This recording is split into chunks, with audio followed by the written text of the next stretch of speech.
ओम श्री सद्गुरुदेवाय नमो नमः। मंगलाचरणम्।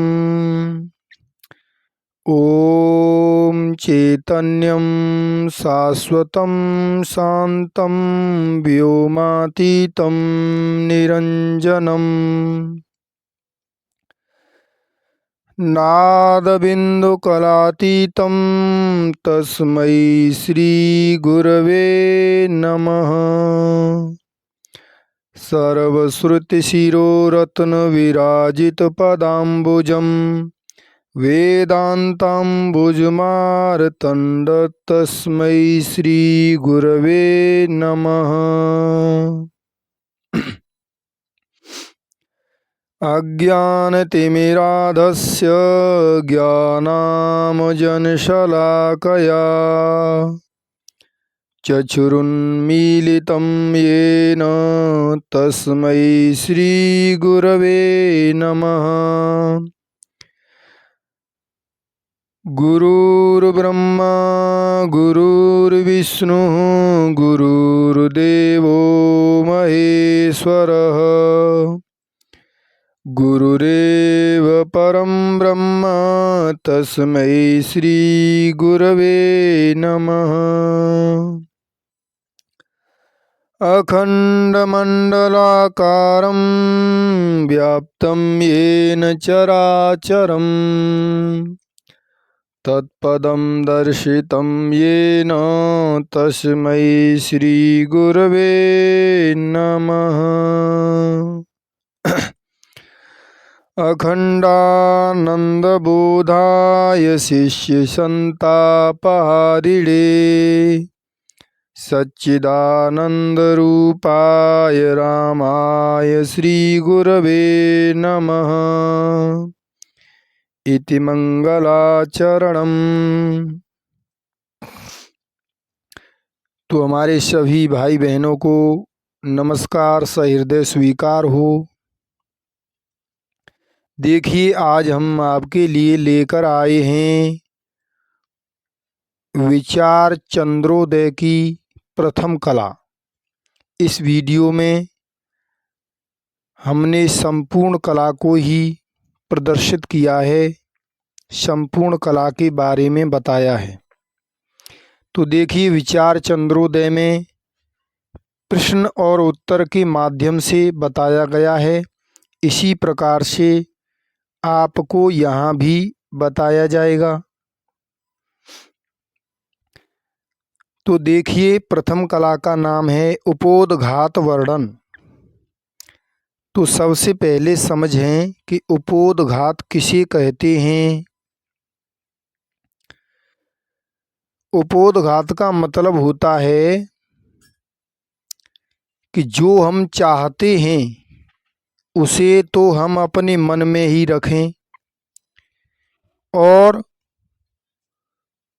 उससे मिलता जुलता यानी कि उससे कुछ मिलता हुआ अर्थ हम प्रतिपादित करें। जैसे समझें कि हमें किसी से छाछ लेनी है, तो हम उसके घर गए और फिर उससे पूछा। छाछ वाली बात डायरेक्ट नहीं पूछी, उसे तो हमने अपने मन में ही रख लिया और दूसरी बात कही कि भाई साहब, आपकी गाय दूध देती है? तो उन्होंने कहा, हाँ जी, हमारी गाय दूध देती है। फिर हमने पूछा कि आप तो उस दूध को बेच देते होंगे? तो उन्होंने कहा, नहीं, बेचते नहीं हैं, हम खाई लेते हैं, घर के खर्च में रखते हैं, छाछ बना लेते हैं। तो फिर पूछा कि भाई, जो छाछ है उसे तो आपने दाने में डाल दिया होगा? तो उन्होंने कहा, नहीं, दाने में नहीं डाला, अभी कुछ बची है। तो देखिए, हमें लेनी छाछ है, अभी उनके यहाँ बची है, तो मूल अर्थ निकल के आ गया कि अब हम उनसे छाछ को मांग सकते हैं। तो फिर उनसे हमने कहा कि थोड़ी बची है तो छाछ हमारे लिए भी दे दो। तो उन्होंने छाछ को फिर दे दिया। तो लेनी छाछ थी और बात हम उसको घुमा करके लाए और छाछ की प्राप्ति हो गई। इसी प्रकार से हमें चाहिए परमात्मा और आत्मा की एकता, यह मूल विषय है। लेकिन इससे मिलता जुलता कि मोक्ष क्या है, आनंद क्या है, दुख क्या है, अज्ञान क्या है, इसकी बातों से शुरू करते हैं और उसी बात पर पहुंच जाते हैं कि आत्मा परमात्मा की एकता क्या है। तो आत्मा और परमात्मा का जो मिलन है, इस पूरे विचार चंद्रोदय में प्रत्येक कला के द्वारा बताया गया है। तो देखें, इसका छंद है मनहर छंद। पुरुष इच्छा विषय पुरुषार्थ जोई सोई, दुख नाश सुख प्राप्ति रूप मोक्ष मानहु। हेतुता को ब्रह्म ज्ञान सो परोक्ष, अपरोक्षता में अपरोक्ष दृढ़ अदृढ़ दुगानहु। मोक्ष को साक्षात हेतु दृढ़ अपरोक्ष ज्ञान, हेतुता विचार जीव ब्रह्म जग जानहु। तीन वस्तु रूप जड़ चेतन, दो जड़ मिथ्या माया, ब्रह्म चित्त सो में पीताम्बर श्यानहु। तो यहाँ पहला प्रश्न है जो कि शिष्य करता है गुरुदेव से कि हे गुरुदेव, हमें जो शंका है हमारे अंदर, जो हमारे अंदर प्रश्न उठ रहे हैं, उनको हमारे लिए बताएं। तो पहला प्रश्न है कि पुरुषार्थ क्या है। तो गुरुदेव इसका उत्तर देते हैं कि सर्व पुरुषों की इच्छा का जो विषय सो पुरुषार्थ है। अब दूसरा प्रश्न है कि सर्व पुरुषों को किसकी इच्छा होती है। तो इसका उत्तर है कि सभी पुरुषों को सर्व दुखों की निवृत्ति और परमानंद की प्राप्ति की इच्छा होती है। सर्व पुरुषों का मतलब स्त्री और पुरुष दोनों ही इसमें आ गए। अब अगला प्रश्न देखें कि सर्व दुखों की निवृत्ति और परमानंद की प्राप्ति सो क्या है। अब इसका उत्तर है कि सर्व दुखों की निवृत्ति और परमानंद की प्राप्ति यही मोक्ष का स्वरूप है। अब अगला प्रश्न है कि मोक्ष किससे होता है। तो यहाँ गुरुदेव बताते हैं कि मोक्ष ब्रह्म ज्ञान से होता है। फिर अगला प्रश्न देखें, ब्रह्म ज्ञान क्या है। तो इसका उत्तर है कि ब्रह्म ज्ञान ब्रह्म स्वरूप को यथार्थ जानना है, कि जैसा ब्रह्म है उसको वैसा ही जान लेना ब्रह्म ज्ञान है। प्रश्न संख्या 6 है कि ब्रह्म ज्ञान कितने प्रकार का है।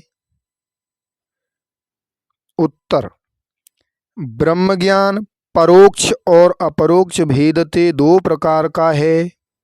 अर्थात एक तो परोक्ष ब्रह्म ज्ञान और एक अपरोक्ष ब्रह्म ज्ञान।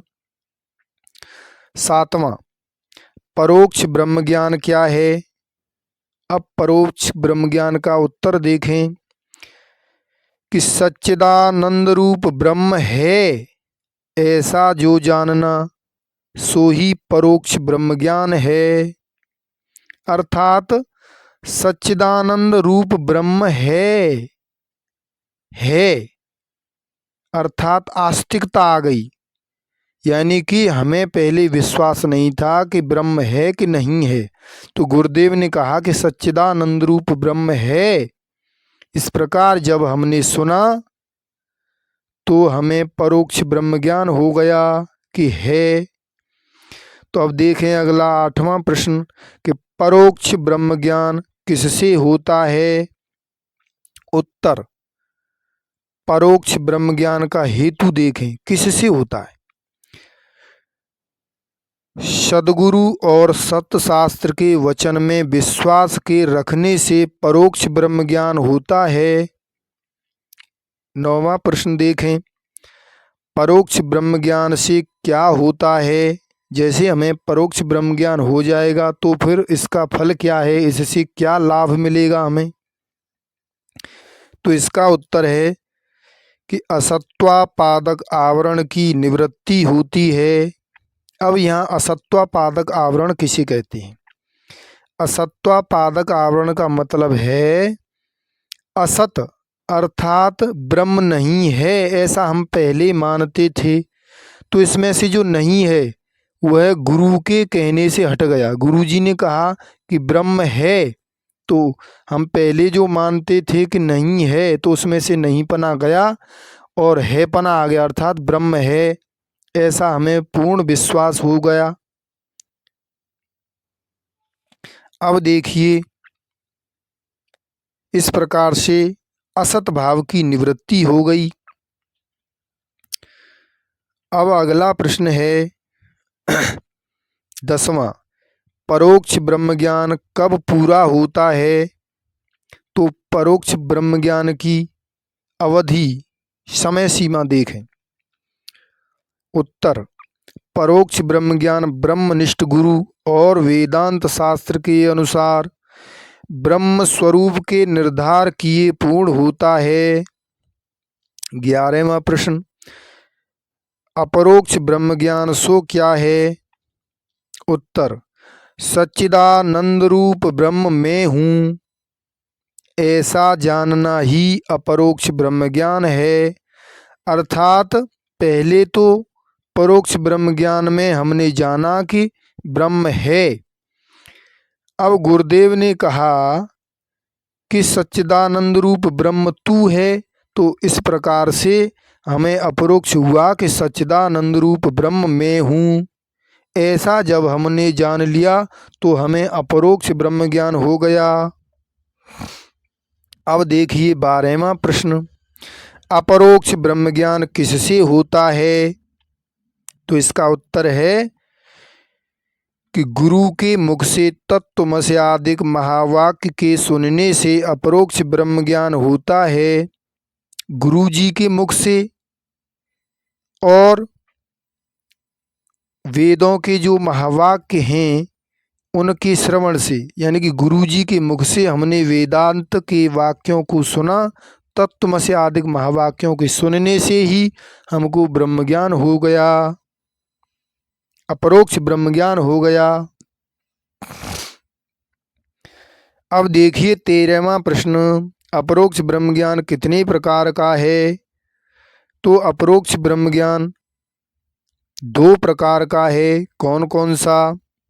एक तो अदृढ़ अपरोक्ष ब्रह्म ज्ञान और एक दृढ़ अपरोक्ष ब्रह्म ज्ञान, इस प्रकार से 2 प्रकार का है। अब 14वां प्रश्न देखें, अदृढ़ अपरोक्ष ब्रह्म ज्ञान क्या है। तो अदृढ़ अपरोक्ष ब्रह्म ज्ञान का स्वरूप देखें। उत्तर है इसका कि असंभावना और विपरीत भावना सहित जो ब्रह्म आत्मा की एकता का निश्चय होवे सो ही अदृढ़ अपरोक्ष ब्रह्म ज्ञान है। अर्थात हमें ब्रह्म ज्ञान तो हो गया, लेकिन अभी हमारे अंदर असंभावना है, विपरीत भावना पैदा हो रही हैं बार बार। तो देखिए असंभावना और विपरीत भावना किसे कहते हैं। असंभावना देखें पहले, वेदांत विषय जीव ब्रह्म का भेद प्रतिपादन किया है अथवा अभेद प्रतिपादित किया है, यह प्रमाणगत संशय है। और जीव ब्रह्म का भेद सत्य है अथवा अभेद सत्य है, यह प्रमेयगत संशय है। इन दोनों को ही असंभावना कहते हैं। अब विपरीत भावना देखें, जीव ब्रह्म का भेद सत्य है और देहादिक प्रपंच सत्य है। अर्थात जीव ब्रह्म का भेद सत्य है और देहादिक प्रपंच सत्य है। ऐसा जो विपरीत निश्चय हमारे अंतःकरण में बैठा है, यही विपरीत भावना है।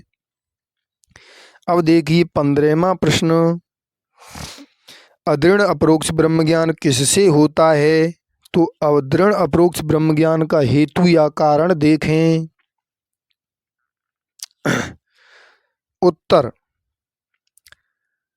कुछ मल विक्षेप दोष के सुरति नानात्व का ज्ञान इसका हेतु है, और ब्रह्म की अद्वैतता के असंभव का ज्ञान, और भेदवादी और पामर पुरुषन के संग के संस्कार। इनकर सहित पुरुष को गुरु मुख द्वारा महावाक्य के श्रवण से अदृढ़ अपरोक्ष ब्रह्म ज्ञान होवे है। अर्थात कुछ तो हमारे अंतःकरण में मल विक्षेप जमा हैं और अनेक प्रकार के हमने शास्त्र पढ़े हैं और ब्रह्म की अद्वैतता का पता नहीं है, असंभव सी लगती है, और जो भेदवादी पुरुष हैं और नीच पुरुष हैं उनके संग के संस्कार हमारे अंतःकरण में पड़े हुए हैं। इसीलिए गुरु के मुख से ब्रह्म ज्ञान सुनने पर भी हमें दृढ़ अपरोक्ष ब्रह्म ज्ञान नहीं हो पाता, अदृढ़ रह जाता है।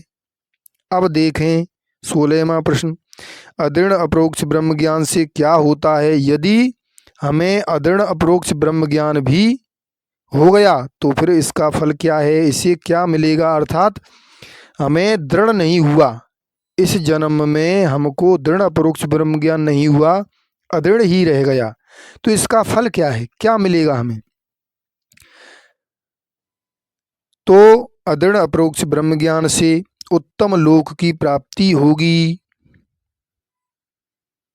और पवित्र श्रीमान कुल विषय जन्म होगा, विद्वान पुरुषों के यहाँ जन्म होगा, अथवा निष्कामता के हुए ज्ञानी पुरुषन के कुल विषय जन्म होगा।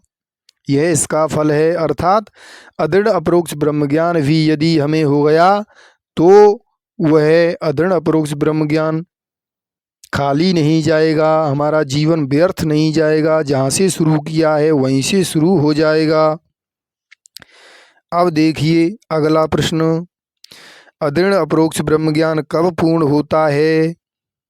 अब देखिए इसकी सीमा, समय सीमा।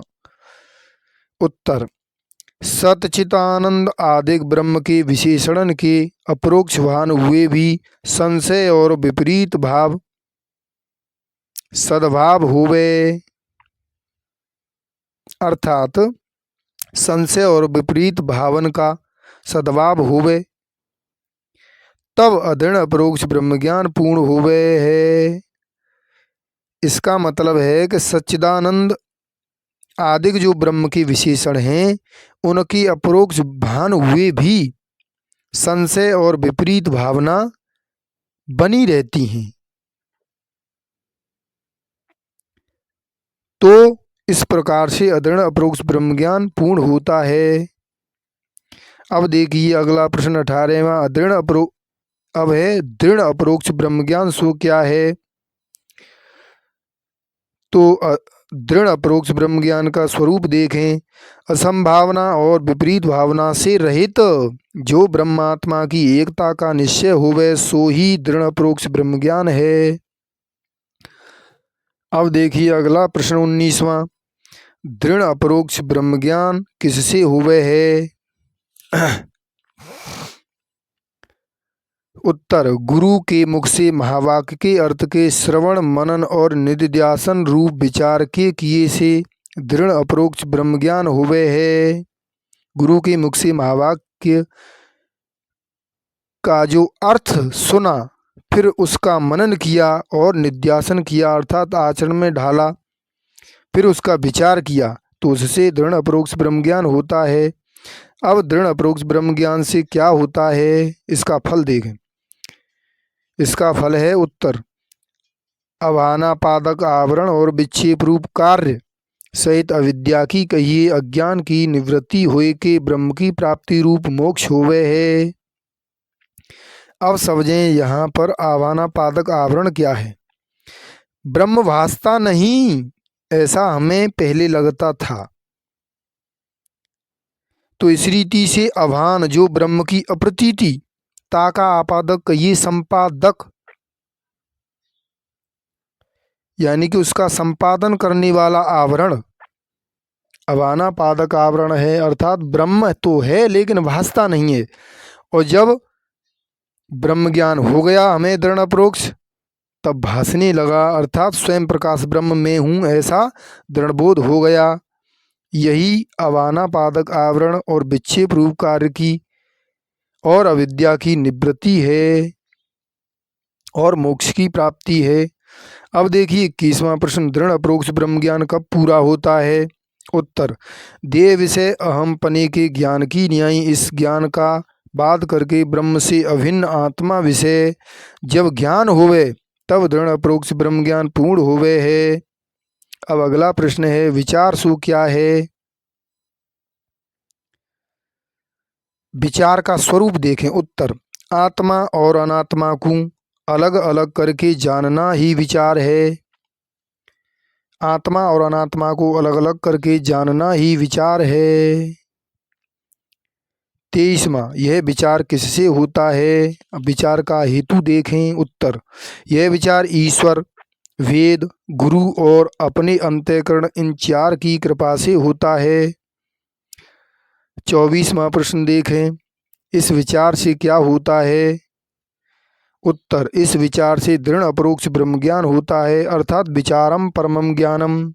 जब तक विचार नहीं करोगे तब तक दृढ़ अपरोक्ष ब्रह्म ज्ञान नहीं होगा।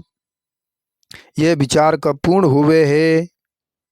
उत्तर, यह विचार दृढ़ अपरोक्ष ब्रह्म ज्ञान के भय पूर्ण होता है। 26वां प्रश्न देखें, विचार किसका करना चाहिए? उत्तर, तो मैं कौन हूँ, ब्रह्म कौन है और प्रपंच क्या है, इन तीन वस्तुओं का ही विचार करना चाहिए। यही तीन उत्तम प्रश्न हैं। अब देखिए 27वां प्रश्न, इन तीन वस्तु का साधारण रूप क्या है? उत्तर, मैं और ब्रह्म सो चैतन्य है और प्रपंच जड़ है। यही इन तीन वस्तुओं का साधारण रूप से सामान्य विचार है कि मैं और ब्रह्म तो चैतन्य है और प्रपंच जड़ है, यही इनका साधारण विचार है। अब देखिए चैतन्य सो क्या है? उत्तर, जो ज्ञान रूप है और सर्व घटादि प्रपंच को जानता है और जिसको अन्य मन इंद्रिय आदि कोई जान सकता नहीं, सो चैतन्य है। अर्थात जो सबको जानता है और जिसे कोई भी नहीं जान सकता, सो मैं ही चैतन्य हूँ। मैं सबको जानने वाला हूँ और मुझे कोई दुनिया में पदार्थ आदि, इंद्रियां आदि, मन बुद्धि चित्त अहंकार आदि, देह आदि नहीं जान सकते। मैं ही सबका जानने वाला हूँ, इसलिए मैं ही चैतन्य हूँ। अब देखें जड़ सो क्या है? जो आपको न जाने और दूसरे को भी न जाने, ऐसे जो अज्ञान और तिनके कार्यभूत भौतिक पदार्थ सो जड़ हैं, अर्थात जो अपने को भी न जाने और दूसरे को भी न जाने, सो ही जड़ है।